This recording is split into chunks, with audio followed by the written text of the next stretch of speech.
Aspire পার্টির চেয়ারম্যানের কাছ থেকে প্রথমেই শুনতে চাই যে আপনাদের প্রস্তুতি কেমন আগামী ৭ মের নির্বাচন নিয়ে? জি, ধন্যবাদ জনাব তানভীর আহমদ। আমরা আগামী ৭ই মে অনুষ্ঠিত নির্বাচনে আমরা অ্যাসপায়ারের পক্ষ থেকে আমরা আমাদের মেয়র ক্যান্ডিডেট আমরা সিলেক্ট করেছি। আমরা জনাব লুৎফুর রহমান, উনি আবার নমিনেশন সাবমিট দিবেন এজ এ মেয়র ক্যান্ডিডেট হিসাবে, নির্বাহী মেয়র হিসাবে। আমাদের 20টা ওয়ার্ডে আমাদের 45 জন কাউন্সিলর ক্যান্ডিডেট আমরা। দলটিতে কোনো নারী প্রার্থী নাই। গত নির্বাচনে একজনও নারী প্রার্থী ছিল না। জি জি, এটা ঠিক নয় তানভীর ভাই। আমাদের গত নির্বাচনে নারী প্রার্থী ছিল, আমাদের ওনারা পাস করতে পারেন। আচ্ছা, কিন্তু বর্তমানে আমাদের নারী প্রার্থী কতজন ছিল নারী প্রার্থী? জি জি, এখন বর্তমানে আমাদের এবছর নারী প্রার্থী আছেন কমপক্ষে 5 জন আছেন নারী প্রার্থী। গতবার কতজন ছিল? জি, গতবার ছিল 3 জন ছিলেন গতবার আপনারা। 3 জন, মানে একজনও পাস করতে পারেন, মানে পাস করতে পারবেন এমন জায়গায় আপনারা তাদেরকে দেন না নাকি? না না, আপনারা যেটা প্রচার করেছেন যে আমাদের ওহিদাম আগের সাবেক ডেপুটি মেয়র, আমাদের এসপায়ার পার্টির সাবেক কাউন্সিলর, বর্তমানে ইন্ডিপেন্ডেন্ট কাউন্সিলর ওহিদাম ভাই যে বক্তব্য দিয়ে শুরু করেছেন আপনার যে আপনার প্রতিবেদনটা প্রচার করেছেন গতকাল, এটা দেখে আমি খুব শকড হয়েছি। আমি অত্যন্ত কষ্ট পেয়েছি। কেন? প্রথম হলো যে নিউজটা হয়েছে আপনার একপেশি হয়েছে, একতরফা হয়েছে। আপনি বলেছেন যে আপনি পান নাই কাউকে নেওয়ার জন্য, কিন্তু সেটা আমি মেনে নিতে পারি না। কারণ হলো আমি নিজে কাউন্সিলে, আমি আপনার কাউন্সিলে ছিলাম, তখন কাউন্সিলে আমিও ছিলাম, আমাদের মেয়র সাহেবও ছিলেন, স্পিকারও কাউন্সিলে ছিলেন, আপনারা প্রত্যেকেই সভাটি শেষ হওয়ার পর উপরে উঠে চলে গেছেন লবিতে, যেখানে অ্যাক্সেসিবল জার্নালিস্টরা যেখানে ছিল। আমাদের তো একটা নির্দিষ্ট জায়গায় এর বাইরে যেতে পারি না। আপনি ফোন করলে পেতেন। কাউন্সিলর কবির আহমেদ তো উনি যদি বক্তব্য দিতে চাইতেন উনি তো বক্তব্য দিতে পারতেন, অথবা তিনি যদি না পারতেন উনি আমাকে বলতেন যে আমরা অ্যারেঞ্জ করে দিচ্ছি, তাই না? তবে তো সেটা জানি না, আমাদের সদিচ্ছা আছে, এই কারণে আমি নিজে আপনাকে ফোন করেছি যে আপনার কোনো বক্তব্য থাকলে আপনি সেটি বলুন। আপনি এখন বলুন। আপনাকে ধন্যবাদ, আজকে আপনি ডেকেছেন আমাকে, আপনাকে ধন্যবাদ। এটা ঠিক করছেন। আমি আপনার এই প্রতিবেদন দেখে, নিউজ যেটা আপনি ব্রডকাস্ট করেছেন সেটা আমি দেখে যেটা দ্বিমত হতে পারছি। ওনাকে 30 সেকেন্ড বক্তব্য দিতে দিলে কি অসুবিধাটা হতো? দেওয়া হলো না কেন? প্রশ্নটা হচ্ছে দেওয়া হলো না কেন? আমি আপনাকে বলি, মিটিং তো ক্লোজ করে ফেলেছেন উনি। না, মিটিং বর্ধিত করা হয়েছে, আমরা সেখানে ছিলাম। মিটিং এ নির্ধারিত সময় শেষ হয়েছে এবং সবার অনুরোধে আবার মিটিং 30 মিনিটের মতো মানে লম্বা করা হয়েছিল, তাই না?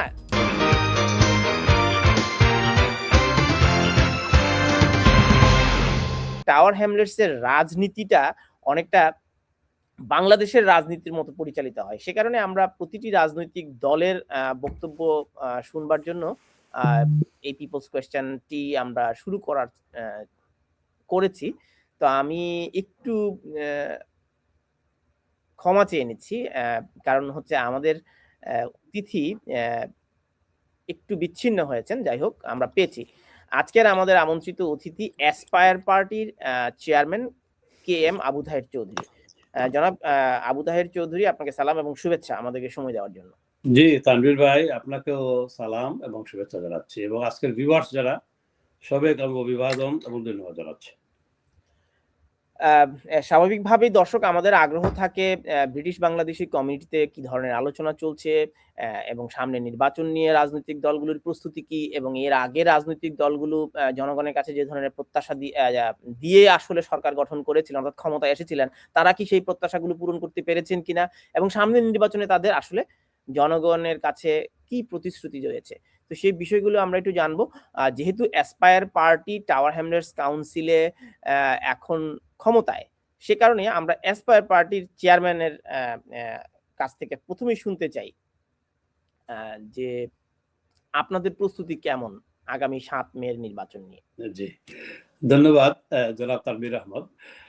আমরা আগামী ৭ই মে অনুষ্ঠিত নির্বাচনে আমরা অ্যাসপায়ারের পক্ষ থেকে আমরা আমাদের মেয়র ক্যান্ডিডেট আমরা সিলেক্ট করেছি। আমরা জনাব লুৎফুর রহমান, উনি আবার নমিনেশন সাবমিট দিবেন এজ এ মেয়র ক্যান্ডিডেট হিসাবে, নির্বাহী মেয়র হিসাবে। আমাদের 20টা ওয়ার্ডে আমাদের 45 জন কাউন্সিলর ক্যান্ডিডেট আমরা সিলেক্ট করে ফেলেছি। আমরা ওনারা যে সময় নমিনেশন আসার সময় আসবে সবাই সাবমিট করবেন। আমাদের অ্যাসপায়ার পার্টির পক্ষ থেকে আপনার আমাদের যারা ভলান্টিয়ার্স কর্মী যারা আছেন, শত শত কর্মী আমাদের আছেন, সমর্থক যারা আছেন, তারা সবাই আপনার অলরেডি আমরা গত 1 বছর আগ থেকে আমরা মানুষের দরজায় যাচ্ছি, নক করছি, মানুষের সমস্যা জানছি, তাদেরকে সহযোগিতা করার চেষ্টা করছি। আর বর্তমানে যেহেতু ইলেকশনের মাত্র আর ধরেন বেশি দিন বাকি নাই, মাত্র পুরো এপ্রিল মাস আছে আর 7 মে তো নির্বাচনী, আমরা আপনার আমাদের পক্ষ থেকে আপনার বুলেটিন, বিশেষ করে গতকাল আমরা একটা বুলেটিন মেয়র লুৎফুর রহমান সাহেবের যে 4 বছরে উনি 110টা সফলতা অর্জন করেছেন, এর মধ্যে সেরা 40টি সাফল্য নিয়ে একটা বুলেটিন বের হয়েছে। আমি আপনাকে দেখাই, এটা হচ্ছে মেয়র্স নিউজ। এই বুলেটিনটা বের হয়েছে মেয়র্স নিউজ। এই মেয়র্স নিউজ গতকাল ওটা প্রথম লঞ্চিং আমরা করলাম স্পিটাফিল ওয়ার্ড থেকে, এবং আমাদের কর্মীরা ভলান্টিয়ার দরজা পৌঁছে দিচ্ছেন। গত 4 বছর মেয়র লুৎফুর রহমান কি ডেলিভারি উনি দিয়েছেন, ওনার কি ম্যানিফেস্টো ছিল, কি উনি করেছেন, এবং আমাদের কর্মীরা আপনার আমাদের ভলান্টিয়ার্সরা সবাই কাজ করে যাচ্ছেন। আপনার নমিনেশন সাবমিটের পরে আপনার আমরা একটা মেয়রের লঞ্চিং করব, আমরা কাউন্সিলরদের আমরা পরিচয় করে দিব জনগণের সামনে। কবে সেটা? প্রস্তুতি চলছে, মোটামুটি আমাদের প্রস্তুতি ভালো। আপনি বলছিলেন যে আপনাদের সকল কাউন্সিলর আসলে সিলেক্টেড হয়ে গেছে, এখন শুধু ঘোষণার বাকি। যে ঘোষণার বাকি এবং নমিনেশন সাবমিট করবে নাকি? জি, নমিনেশন পেপার সাবমিট করার বাকি। কিন্তু আমরা জানি যে আপনার রাজনৈতিক দলটি অ্যাসপায়ার পার্টিটি শুধু টাওয়ার হ্যামলেট ভিত্তিক। হ্যাঁ, তো টাওয়ার হ্যামলেট ভিত্তিক এই রাজনৈতিক দলটির বিরুদ্ধে সবচেয়ে বড় অভিযোগ আপনাদের দলটিতে কোনো নারী প্রার্থী নাই। গত নির্বাচনে একজনও নারী প্রার্থী ছিল না। জি জি, এটা ঠিক নয় তানভীর ভাই, আমাদের গত নির্বাচনে নারী প্রার্থী ছিল, আমাদের ওনারা পাস করতে পারেননি। আচ্ছা, কিন্তু বর্তমানে আমাদের নারী প্রার্থী জি জি, এখন বর্তমানে আমাদের এবছর নারী প্রার্থী আছেন কমপক্ষে 5 জন আছেন নারী প্রার্থী। গতবার কতজন ছিল? জি, গতবার ছিল 3 জন ছিলেন। গতবার আপনারা 3 জন, মানে একজনও পাস করতে পারেন, মানে পাস করতে পারবেন এমন জায়গায় আপনারা তাদেরকে দেন না নাকি? না না না, দেই আমরা, কিন্তু করবেন কি হয় না, এটা তো জনগণের ম্যান্ডেট। তো এবার কিন্তু আমাদের টিমে কিন্তু একজন কাউন্সিলর জয়েন করেছেন, আপনি জানেন, কাউন্সিলর সাবিনা আক্তার, আমাদের লেবার থেকে আসছেন, আমাদের সাথে আছেন। এবং আমরা নারীদের আমরা মূল্যায়ন অবশ্যই করি, তারা আমাদের বোন, আমাদের মা। এবং এবার আপনার আশা করি আমরা কয়েকজন নারী আমাদের কাউন্সিলে চলে আসবেন বলে, আমরা বিজয় হবেন বলে আমরা আশা করি। আচ্ছা, এখন আপনি সামাজিক যোগাযোগ মাধ্যমে অভিযোগ করেছেন, মানে বিশেষ করে গত মঙ্গলবারের একটি কাউন্সিলের শেষ সভা ছিল, সেখানে কাউন্সিলর ওহিদ আহমেদকে বক্তব্য দিতে দেওয়া হয়নি। এই বিষয়টি নিয়ে কাউন্সিলর ওহিদ আহমেদ অভিযোগ করেছেন। আপনিও সেখানে ছিলেন, আমিও সেখানে ছিলাম। আমাদের পলিটিক্যাল নিউজে একটি প্রতিবেদন প্রকাশিত হয়েছে, সেখানে আপনি অভিযোগ করেছেন আপনাদের বক্তব্য নেওয়া হয়নি। তো আমরা চাই যে আপনাদের বক্তব্যটিও আসলে প্রচার হোক।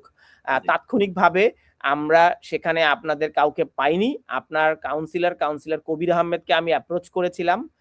তিনি কাউন্সিলর ওহিদ আহমেদকে কেন বক্তব্য দিতে দেওয়া হয়নি, পক্ষপাত দুষ্টের অভিযোগ এনেছিলেন। আমরা সেটি প্রচার করেছি। আপনাদেরকে তাৎক্ষণিকভাবে পাওয়া যায়নি বলে, এবং আপনাদের পক্ষ থেকে কেউ বক্তব্য দিতে রাজি হয়নি বলে আমরা সেটি প্রচার করতে পারিনি।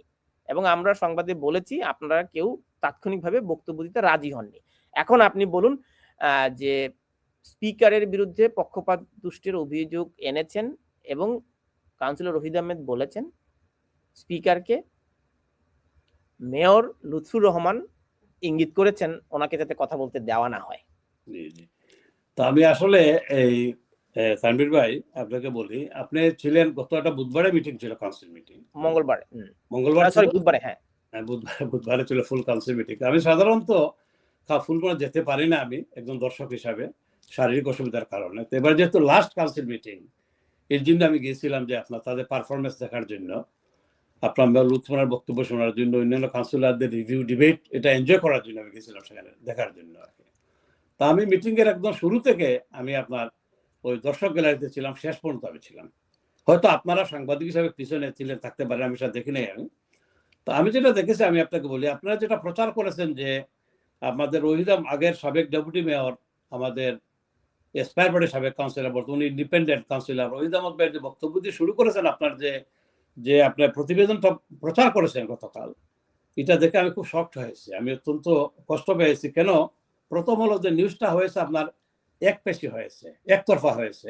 আপনি বলেছেন যে আপনি পান নাই কাউকে নেওয়ার জন্য, কিন্তু সেটা আমি মেনে নিতে পারি না। কারণ হলো আমি নিজে আমি আপনার কাউন্সিলে ছিলাম, তখন কাউন্সিলে আমিও ছিলাম, আমাদের মেয়র সাহেব ছিলেন, স্পিকার ও কাউন্সিলে না, ছিলেন, আপনারা সবাই ছিলেন। আপনি তো আপনারা ফোন করতেন। প্রত্যেকেই সভাটি শেষ হওয়ার পরপর উপরে উঠে চলে গেছেন জি জি লবিতে, যেখানে অ্যাক্সেসেবল জার্নালিস্টরা জি জি। যেখানে ছিল।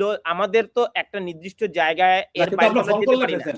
না, আপনার ফোন করলে পেতেন। ফোন করলে পেতেন কোথায় ফোন আপনি। করলে পাইতাম? এই তো মোবাইলে ফোন আপনার করলে আপনি তখন। কাউন্সিলের প্রেস অফিসারদের দায়িত্ব, হুম, যদি সেখানে কোনো সাংবাদিক থাকেন, জি, অনুমতি নিয়ে সংবাদ কভার করতে যান, তারা যতক্ষণ পর্যন্ত থাকবেন, আপনার প্রেস অফিসারও ততক্ষণ পর্যন্ত থাকবেন। আপনার আচ্ছা, প্রেস ঠিক আছে। অফিসার সেখানে ছিলেন না, নাম্বার 1। 2 হুম, নাম্বার হচ্ছে, আমরা আগে ভিকটিমের বক্তব্য নিয়েছি। কাউন্সিলর ওহিদ আহমেদ বলতে চেয়েছেন আমরা নিয়েছি, কিন্তু এরপর আমরা কাউকে পাইনি সেখানে। বাট আমি কাউন্সিলর কবির আহমেদকে অ্যাপ্রোচ করেছি। তো কাউন্সিলর কবির আহমেদ তো, উনি যদি বক্তব্য দিতে চাইতেন, উনি তো বক্তব্য দিতে পারতেন, অথবা তিনি যদি না পারতেন, উনি আমাকে বলতেন যে আমরা অ্যারেঞ্জ করে দিচ্ছি, তাই না? জি। তো আমি তো আর সেটা জানি না। আপনি। আমাদের সদিচ্ছা আছে, এ কারণে আমি নিজে আপনাকে ফোন করেছি না, যে থ্যাংক ইউ, আপনার থ্যাংক কোনো ইউ। বক্তব্য থাকলে আপনি সেটি বলুন, আপনি আপনাকে এখন বলুন। আপনাকে ধন্যবাদ। আজকে আপনি ডেকেছেন আমাকে। আপনাকে ধন্যবাদ। এটা ঠিক করছেন। তো আমি আপনার এই এ প্রতিবেদন দেখে, নিউজ যেটা আপনি ব্রডকাস্ট করেছেন, সেটা আমি দেখে যেটা দ্বিমত হতে পারছি না, সেটা হলো আপনার আমাদের ওহিদ আহমদ যেটা বলেছেন যে উনি আপনার 20 বছরের বিদায়ী ভাষণ দিতে পারেননি। এটার সাথে আমি দিতে পারেননি, এটা ঠিক।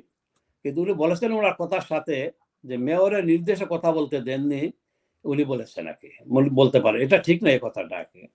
কারণ আপনি দেখেছেন, এবং আরো উনার সম্পর্কে উনি অনেক অশ্লীল মন্দ কথাবার্তা বলেছেন মেয়র সম্পর্কে। এই মেয়রের উনি একসময় আপনার উনি ডেপুটি 2010 সালে এই মেয়রের আন্ডারে উনি ডেপুটি মেয়র হিসেবে কাজ করেছেন।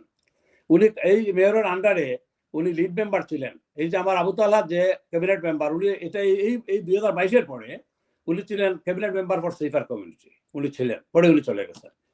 কিন্তু এখন যেভাবে কথাবার্তা বলেছেন যে একসময় লুৎফুর রহমান নাকি ক্যাপ দিয়ে মুখ ঘুরিয়ে নাকি হাঁটতেন। হ্যাঁ, এইভাবে উনি অনেক কটাক্ষ উনাকে করেছেন। আসলে ব্যাপার হলো, আমি নিজে দেখেছি উনি বক্তব্য দিয়েছেন। উনি বক্তব্য ওনাকে যখন বক্তব্য সুযোগ দেওয়া হয়, স্পিকার তো সুযোগ দেন, তখন দাঁড়িয়ে উনি প্রথমে ওনার কাজ হলো মেয়রকে লুৎফুর রহমানকে অ্যাটাক করা। এটাই হলো ওনার কাজ। আপনি না, উনি জানেন। ভুল কি বলেছেন আপনি যদি একদম সুনির্দিষ্ট না, ভাবে, আমরা ইমোশনাল না হই, না, ওনার কোন তথ্যটি ভুল আপনি সেটি বলুন। না, তথ্য তো আমি তখন কি বলেছেন, যেটা পুরো বক্তব্যটা তো আমার মনে নেই এখন। আচ্ছা, কিন্তু আমি যেটা উনি একটু বলে তাহলে একটু আমরা প্রথম যেটা চেষ্টা, বলেছেন, আমি শুনেন একটু থামাই আপনাকে, আপনাকে বিনয়ের সাথে। আমার কথাটা শুনেন আপনি। আচ্ছা, বলেন। হ্যাঁ, উনি যখন প্রথমেই উনি বক্তব্য দিয়ে উনি বলেছেন যেটা, যে মেয়র ফেল করেছেন, উনি ঠিকমতো কাউন্সিল চালাতে পারেন নাই, মিসম্যানেজমেন্ট, অনেক প্রথম মেয়রকে উনি অভিযোগ করে কথা বলা শুরু করেছেন। প্রথম যখন উনি বক্তব্য দেন নাকি, এরপর তো উনি ওর বক্তব্য দিয়ে উনি বসে গেছেন। এরপরে উনি আপনার, আমি যেটা দেখেছি, এরপরে আপনি দেখেন আপনার প্রতিবেদনে এই যে মার্ক ফ্রান্সিস যেটা বলেছেন, কাজের মার্ক ফ্রান্সিস যে অ্যাটাক করে যেটা বলেছে মেয়রকে, আসলে এটা হচ্ছে লেবার পার্টির একটা আপনার এটা একটা গেম। এটা তাদের একটা নাটক ছিল আপনার এই বুধবারে। কারণ তাদের নাটক কেন আপনাকে বলি, আমি জাহেদ চৌধুরী যে বক্তব্য যেটা দিয়েছেন, সেটার সাথে দ্বিমত পোষণ করছি। কবির সেটা আমি দ্বিমত পোষণ করছি। ওহিদ আহমদ বলেছেন ওনার বক্তব্যে যে কাউন্সিল ফেল করেছে, উনি মেয়র লুৎফুরকে ফেল করেছেন, গত 4 বছর কিছু করতে পারেন নাই। এটার সাথে আমি দ্বিমত পোষণ, এটা ঠিক নয়। আমি আপনাকে যেটা বলবো, আমার কথা যেটা হলো আপনার, যে লাস্ট ইয়ার যে ঘটনা যেটা আমি নিজে যেটা দেখেছি, সেটা হলো আপনার অলরেডি আমি জানি যে কাউন্সিলের মনিটরিং অফিসার সব কাউন্সিলরকে 45 জন কাউন্সিলরকে আগে চিঠি দিয়েছেন যে শেষ বক্তব্য 30 জনের সবাই বলার সুযোগ আছে, এর জন্য নামকে এন্ট্রি করার জন্য। এটা আমার জানা ছিল আগ থেকে। এটা নিয়ম হচ্ছে কাউন্সিলের, এটা নর্ম কাউন্সিলের। এবং গত এই বুধবারের মিটিং এ যে সময় আপনার স্পিকার যেহেতু এখানে চেয়ার, আপনি দেখেন এই মিটিংটা চেয়ার করেছেন স্পিকার লুৎফুর রহমান সাহেব। শুধু একবার উনি বক্তব্য দেওয়ার সুযোগ পেয়েছিলেন, আর উনি বক্তব্য রাখতে পারেননি। না, আর পরে একবার মিটিং এক্সটেনশনের জন্য একবার শুধু রিকোয়েস্ট করেছেন। কিন্তু আমরা তো ভিডিওতে দেখেছি যে উনি আঙ্গুল দিয়ে ইশারা না, করছেন। এটা হচ্ছে মিটিং ক্লোজ করার পরে। মিটিং ক্লোজ করা, আমি আপনাকে বলি, উনি যে সময় স্পিকার বললেন যে আপনারা কেন বিদায়ী বক্তব্যটা রাখেন, দেখেন সাথে সাথে সেখানে দাঁড়িয়ে কয়েকজন কাউন্সিলর সেখানে বক্তব্য রেখেছেন। আপনার আমি দেখেছি সেখানে আপনার এই যে আমাদের না, কিন্তু ওনাকে 30 সেকেন্ড বক্তব্য দিতে দিলে কি না না অসুবিধাটা হতো? না, কিন্তু দেওয়া মিটিং হলো তো না কেন? প্রশ্নটা হচ্ছে প্রথম দেওয়া তো দেওয়া হলো না কেন? আমি আপনাকে বলি, মিটিং তো ক্লোজ করে ফেলেছেন উনি। না, মিটিং ক্লোজ করা। মিটিং বর্ধিত করা হয়েছে। আমরা সেখানে ছিলাম। জি মিটিং জি এ নির্ধারিত সময় শেষ হয়েছে এবং সবার অনুরোধে আবার মিটিং 30 মিনিটের মতো মানে লম্বা করা হয়েছিল, তাই না? জি তো জি এরপরে কিন্তু যারা চলে যাবেন, তাদের প্রত্যেককে সুযোগটা দেওয়া হয়েছে, শুধু কাউন্সিলর ওহিদ আহমেদকে সেই সুযোগটা দেওয়া হয় নাই। না না, কিন্তু এখানে দাঁড়িয়ে তো সময় কাউন্সিলর সাইফুদ্দিন খালেদ এখানে দাঁড়িয়ে বক্তৃতা দিয়েছেন, না, এখানে তো কাউন্সিলর 30 আয়াজকে বক্তব্য সেকেন্ড। দিয়েছেন। এখানে শুনেন, শুধুমাত্র 30 সেকেন্ড সময় দিলে স্পিকারের এমন কি ক্ষতি হতো? এত বছর না উনি সার্ভ করেছেন। না, উনি শুনেন, উনি প্রথম যখন ক্লোজ করেছেন মিটিং, ক্লোজ করার পরে আপনার সাইফুদ্দিন খালেদ, জেমস কিং, আয়াসকে ওরা বক্তব্য দেওয়ার পরে আপনার একজন নারী কাউন্সিলর দাঁড়িয়েছিলেন আপনার বক্তব্য, কাউন্সিলর মায়েশা। জি, কাউন্সিলর মায়েশা যখন দাঁড়িয়েছেন তখন উনি বলেছেন যে সময় শেষ, মিটিং ক্লোজ করেছে দিবেন। উনি দাঁড়িয়ে আছে, বলতে চায় যে আপনার নারীকে কথা বলতে দিবেন না। শেষ পর্যন্ত উনি আবার ওনাকে করার সুযোগ দিয়ে বলছে যে এটা লাস্ট, এবং উনি বক্তব্য, কাউন্সিলর মায়েশা বক্তব্য দেওয়ার পরে আবার ঘোষণা করছে যে সেশন ক্লোজড। এরপরে দাঁড়াইছেন আপনার ওখানে ওহিদ আহমদ বক্তব্য দেওয়ার জন্য, কিন্তু আপনি তো ক্লোজ করার পরে উনি বক্তব্য যে উনি পরে, আপনি যেটা বলছেন যদি স্পিকার দিতে চাইতেন দিতে পারতেন, এটা স্পিকারের ব্যাপার, এটা তো আমার কোনো ব্যাপার না, আপনারও কোনো ব্যাপার না। কিন্তু স্পিকার দুইবার ক্লোজ করেছে সেশন, এবং এরপরে যেহেতু মায়েশা বাদে উনি ক্লোজ করে ফেলেছে, উনি সুযোগ দিয়ে নাই। দেখেন লুৎফুর রহমান কি বললেন যে উনাকে দিও না, আমি তো মনে হয় না লুৎফু কিছু এইভাবে কিছু বলেছেন বলে আমার